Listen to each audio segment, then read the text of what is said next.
Today we're gonna do another experiment recipe. I have several potatoes here that's been sitting in my kitchen for quite a while now and I don't want them to sprout. So we're gonna use them for today's recipe. As you can see, I was peeling a potato here using a peeler, but I opted to use a knife instead because I was having a hard time using a peeler. Once you're done peeling your potatoes, cut them into large cubes and boil them in some water with salt in it. You're gonna see later that I also added a little bit of garlic because I wanted this recipe to be a little bit garlicky, but if you don't like garlic as much, you can skip this part and just boil your potatoes in some water and salt in it.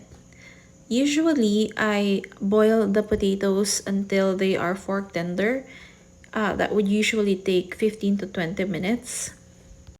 Once the potatoes are fork tender, we're gonna remove them from the boiling water and transfer to our large bowl. Other people would rinse their potatoes in cold water, but today we're not gonna do that. Now we're gonna mash our potatoes until they are smooth. I'm also gonna be adding some cornstarch and some cheese. So I use two kinds of cheese here. I'm using mozzarella and a little bit of cheddar, but if you don't have mozzarella, you can use any cheese that you have.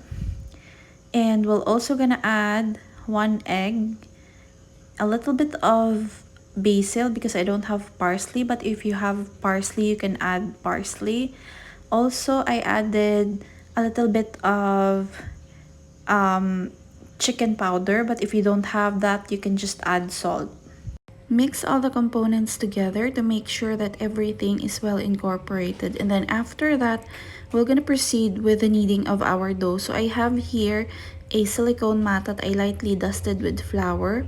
We're gonna transfer our dough here and start kneading. As I was kneading, I'm adding a little bit of flour here and there because this is a very sticky dough. So to dry our dough a little, I added flour, and with a rolling pin, I shaped it into a rectangle.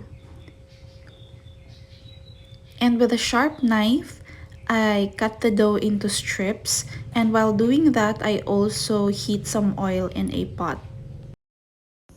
And then once my oil is hot enough, I started deep frying the pastry, approximately 2 to 3 minutes or until golden brown. So tip, you have to double fry your pastry for a crispier result. The flavor profile of this recipe is a mix between fries and garlic bread, which I really like. So I hope you're gonna try this in your home and I hope you're gonna like it. Bye!